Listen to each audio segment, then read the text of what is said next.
तुमचं पुन्हा एकदा स्वागत। बातमी आहे गणेशोत्सवासंदर्भातली। गणेशोत्सव जसजसा जवळ यायला लागतोय तसतसं चाकरमान्यांना कोकणाचे वेध लागलेत। दरवर्षी गणपतीसाठी कोकणात जाणाऱ्यांची संख्या वाढतीये। त्यासाठी कोकण रेल्वेसह एसटी बसही अक्षरशः फुल झालीये। 2 महिने आधीपासूनच एसटी आरक्षित व्हायला सुरुवात होते। यंदाही गावाला जायच्या आतुरतेने एसटी फुल होण्यास सुरुवात झालीये। पाहुयात हा स्पेशल रिपोर्ट। कोकणातील सर्वात मोठा आणि आवडता सण म्हणजे गणेशोत्सव आणि याच गणेशोत्सवाला मुंबईतून मोठ्या संख्येने चाकरमानी कोकणात जातात। मात्र कोकणात जाणाऱ्या कोकण रेल्वे गाड्यांचं गणेशोत्सवाच्या काळातलं आरक्षण आता फुल झालंय। 26 ते 30 ऑगस्ट दरम्यानच्या अनेक गाड्यांच्या सगळ्या श्रेणीतली आसनं आरक्षित झालेली आहेत। त्यामुळे सगळ्या चाकरमान्यांची भिस्त आता लाल परीवर आहे। यंदा 31 ऑगस्टला गणेशोत्सव सुरू होतोय। यासाठी या वर्षी सुद्धा एसटी महामंडळानं जादा बसेस सोडण्याचा निर्णय घेतलाय। यंदा 25 ऑगस्ट ते 11 सप्टेंबर दरम्यान तब्बल 2500 जादा बसेस सोडण्यात येणार आहेत।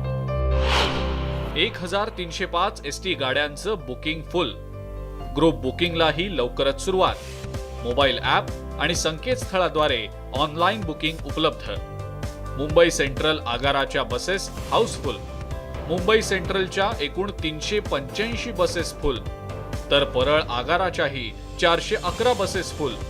यंदा तब्बल 2500 जादा बसेस सोडणार।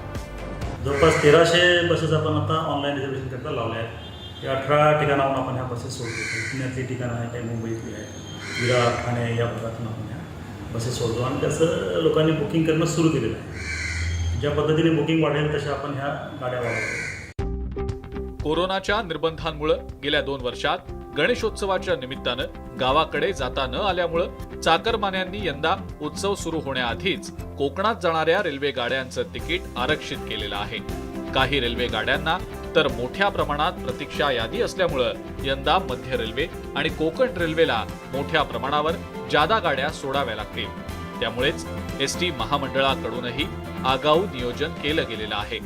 यावर्षी मात्र कोणताही अडथळा नसल्यानं मोठ्या उत्साहात बुकिंग सुरू झालंय एवढं मात्र खरं। विशाल पाटील, न्यूज 18 लोकमत, मुंबई।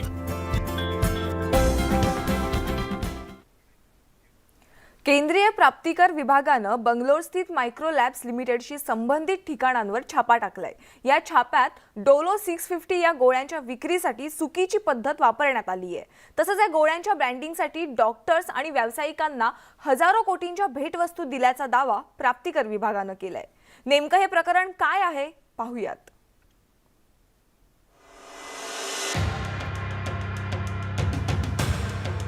कोरोनाच्या काळात ज्या डोलो गोळीनं आपल्या सगळ्यांना धीर दिला तीच डोलो गोळी पुन्हा एकदा चर्चेत आली आहे। या गोळ्यांच्या विक्रीसाठी चुकीच्या पद्धतीचा अवलंब केल्याचा आरोप केंद्रीय प्रत्यक्ष कर मंडळानं केलाय।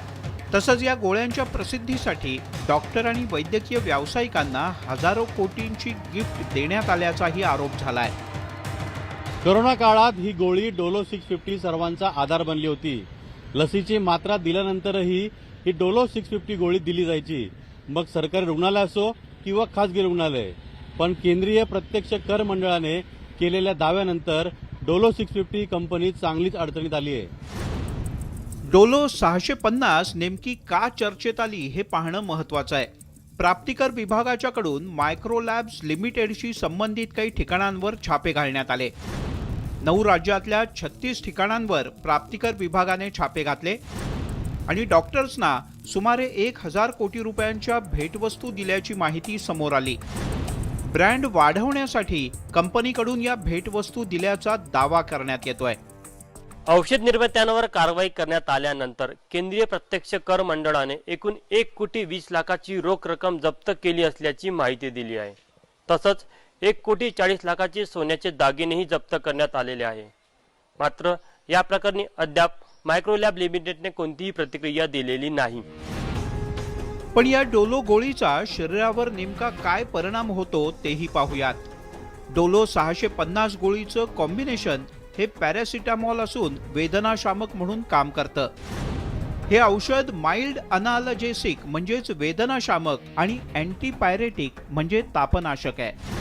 कोरोनाच्या काळात कोविशिल्ड आणि कोवॅक्सिन लसीच्या इतकीच प्रसिद्धी या डोलो गोळ्यांना मिळाली होती. डोलोची निर्मिती मायक्रोलॅब्स कंपनीतर्फे करण्यात येते. प्राप्तिकर विभागानं केलेल्या कारवाईनंतर आता कंपनी चांगलीच अडचणीत सापडली आहे. त्यामुळे या सगळ्या प्रकरणावर कंपनी काय प्रतिक्रिया देते हे पाहणं महत्त्वाचं आहे. Bureau report, news 18 Lokmat.